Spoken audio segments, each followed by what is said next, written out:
पूनम दी, आपको पता है ना कि हम यहाँ किस मकसद से आए हैं? हमें इन बिरलास को लूटना है और यहाँ से रफा दफा होना है। इसलिए उस अतुल से ज्यादा करीब आने की जरूरत नहीं है। हाँ त्रिशा, मैं जानती हूँ, तुम फिक्र मत करो।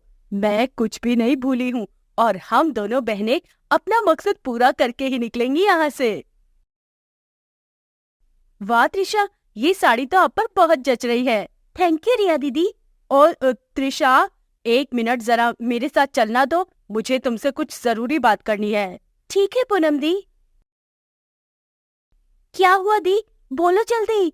त्रिशा, अभी अभी मेरी वकील से बात हुई है। प्रॉपर्टी के कागज बस बन ही रहे हैं थोड़े दिन में। बस एक बार पेपर्स तैयार हो जाए, फिर हम दोनों धोखे से सबके छापे लेकर सबकी प्रॉपर्टी को अपने नाम करवा सकते हैं।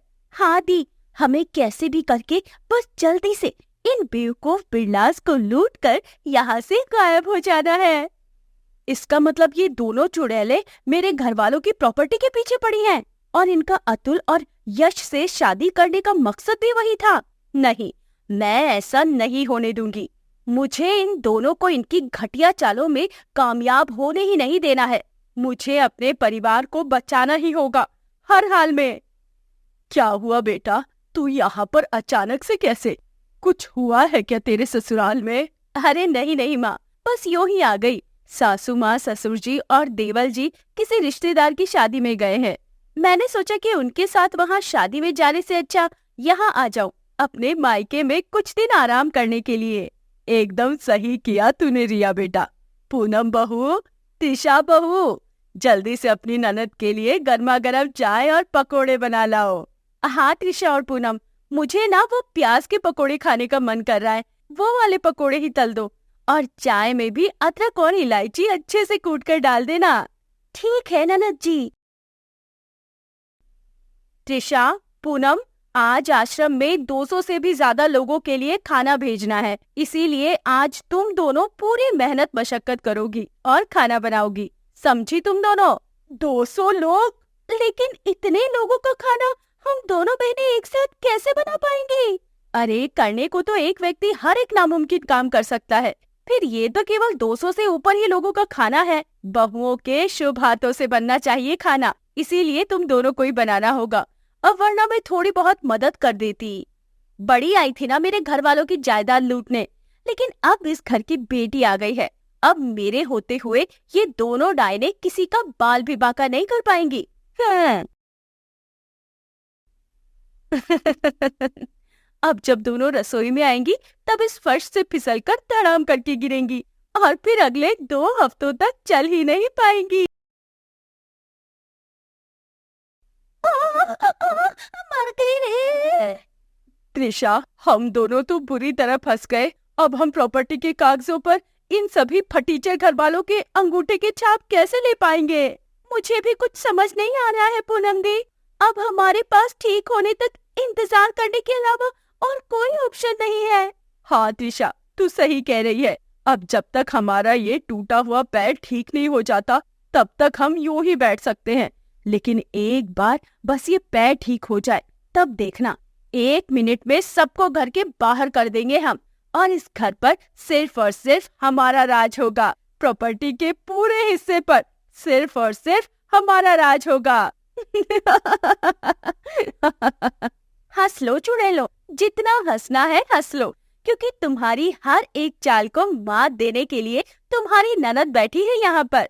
मैं तुम दोनों को अपने बुरे मंसूबों में कामयाब नहीं होने दूंगी। पूनम दी, देखो, जैसा हमने सोचा था वैसा ही हुआ। सभी घर वाले बेहोश हो गए हैं। अब बस जल्दी से हम सबके अंगूठों के छाप ले लेते हैं और फिर सब कुछ हमारा। हाँ त्रिशा।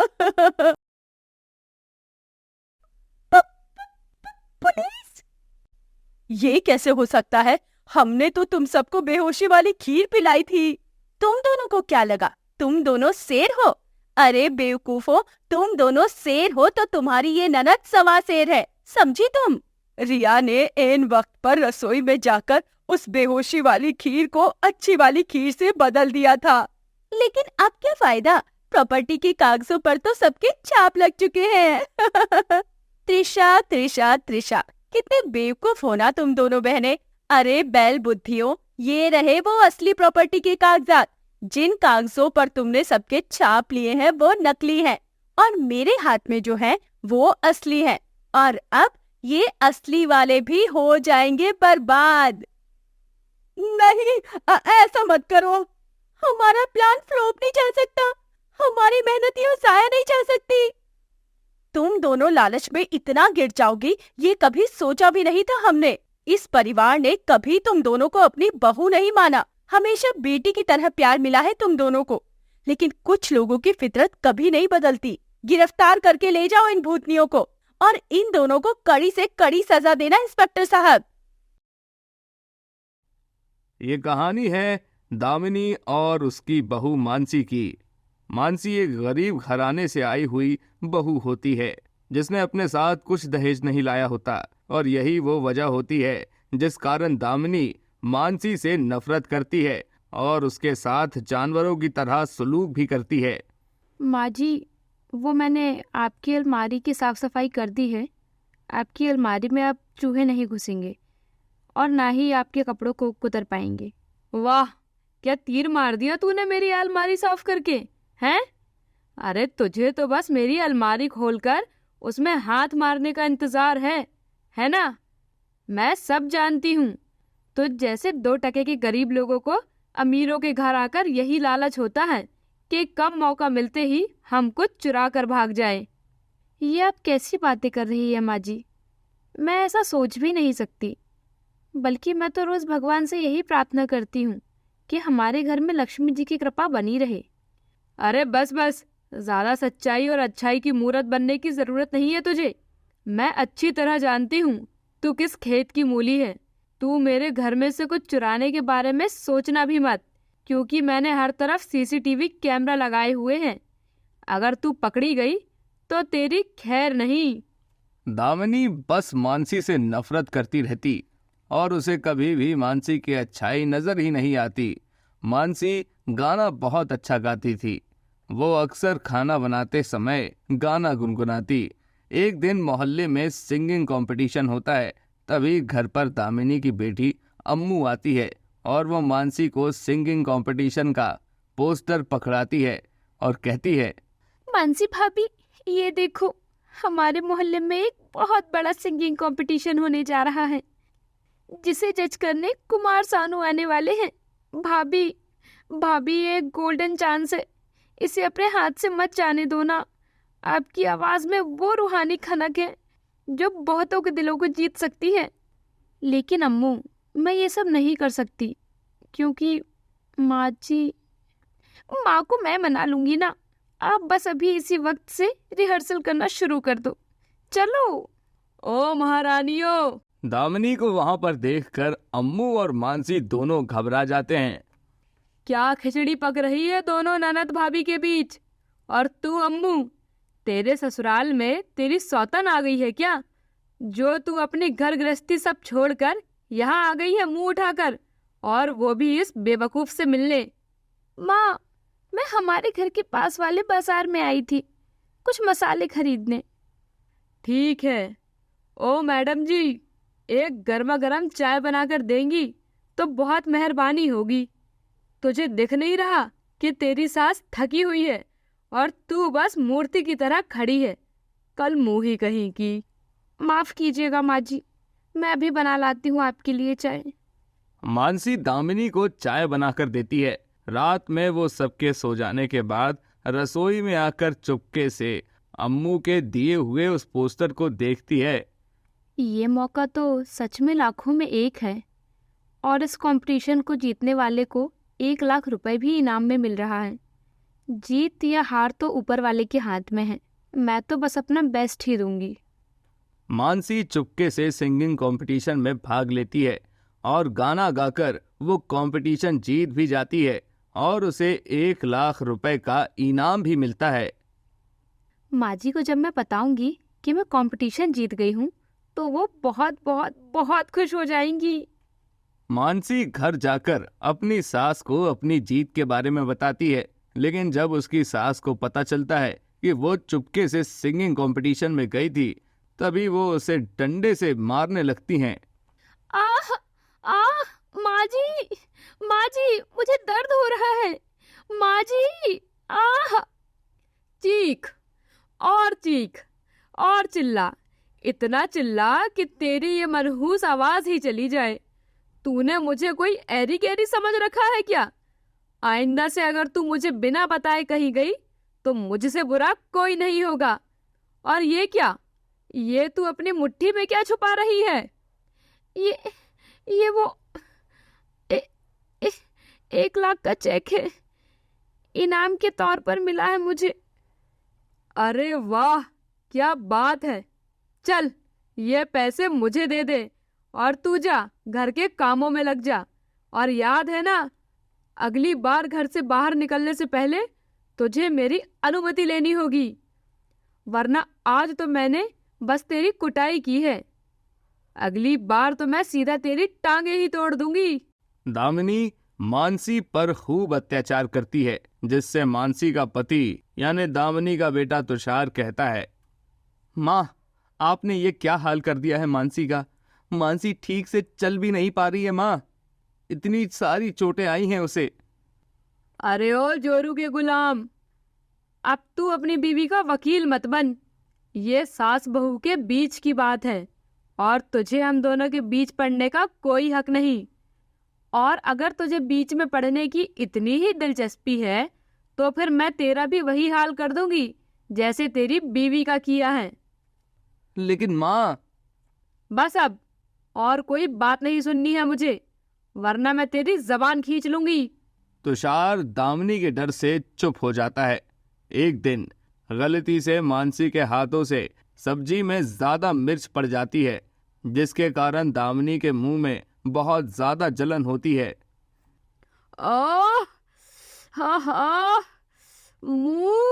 मेरा मुंह, पानी लाओ। ये लीजिए माँ जी, पानी पीजिए।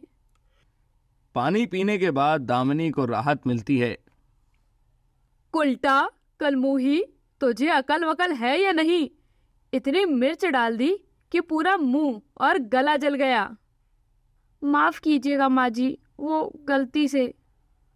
अब तुझे तेरी इसी गलती की सजा भुगतनी होगी, और वो सजा ये है कि तुझे मेरे सामने 50 लाल और हरी मिर्च खानी होंगी। क्या? लेकिन माँ जी। दामिनी जबरदस्ती मानसी को 50 लाल और हरी मिर्च खाने को बोलती है और बेचारी मानसी इतनी सारी मिर्च खाकर बीमार पड़ जाती है। ऐसे ही दामिनी मानसी का जीना दुश्वार करके रख देती है। एक दिन दामिनी के दरवाजे पर उसकी बेटी अम्मू आती है और तभी अम्मू का चेहरा, सर, हाथ और पैरों पर मार के निशान होते हैं। अम्मू तेरा ये हाल किसने किया बेटा? माँ मेरा ये हाल मेरी सास ने किया है। उन्होंने मुझे इतना मारा कि मैं वहां रुक ही नहीं पाई। माँ, मेरा ससुराल एक कैद खाना है, मुझे वहां नहीं जाना। अपनी खुद की बेटी को उस खतरनाक हालत में देखकर दामिनी के रोंगटे खड़े हो जाते हैं और एक पल के लिए वो अपनी बहू मानसी की तरफ नजर घुमाकर देखती है। जो उसने अपनी बहू के साथ किया वही उसकी अपनी बेटी के साथ भी हुआ। दामिनी को एक झटके में ही अपनी सारी गलतियों का एहसास हो चुका था। जो आपने भाभी के साथ किया वही मेरे साथ हुआ माँ। ना बेटी ना, बहू मुझे माफ कर दे बहू। दामिनी को इस हद तक धक्का लगता है कि वो रोते रोते मानसी के पैरों में गिरकर माफी मांगती है। मैंने तेरे साथ बहुत गलत किया है बहू, मुझे माफ कर दे बहू, मुझे माफ कर दे। माँ जी उठिए माँ जी। मानसी दामिनी को उठाती है और तभी अम्मू वहां दामिनी के सामने आकर अपने चेहरे का मेकअप उतारती है और दामिनी देखती है कि अम्मू ने ये सब नाटक किया है। हाँ माँ, ये सब सिर्फ एक नाटक था ताकि आपको भाभी के दिल का हाल, उनकी चोट, उनके घाव सभी दिख पाए। माफ कर दे अम्मू, तूने आज ये नाटक करके मुझे एक पल के लिए असलियत से रूबरू करवा दिया। मैं वादा करती हूँ कि मैं आज के बाद अपनी बहू को भी अपनी बेटी की तरह रखूंगी और इसके साथ ना कुछ गलत करूंगी, ना कुछ गलत होने दूंगी। मानसी, अपने संगीत को छोड़ना मत कभी, क्योंकि अभी तेरे साथ तेरी सास का भी साथ है। इस तरह सास को अंत में अपनी बहू का दर्द समझ आ ही जाता है और उस दिन के बाद से वो अपनी बहू संग बेटी की तरह पेश आती और दोनों सास बहू खुशी से साथ साथ रहने लगती।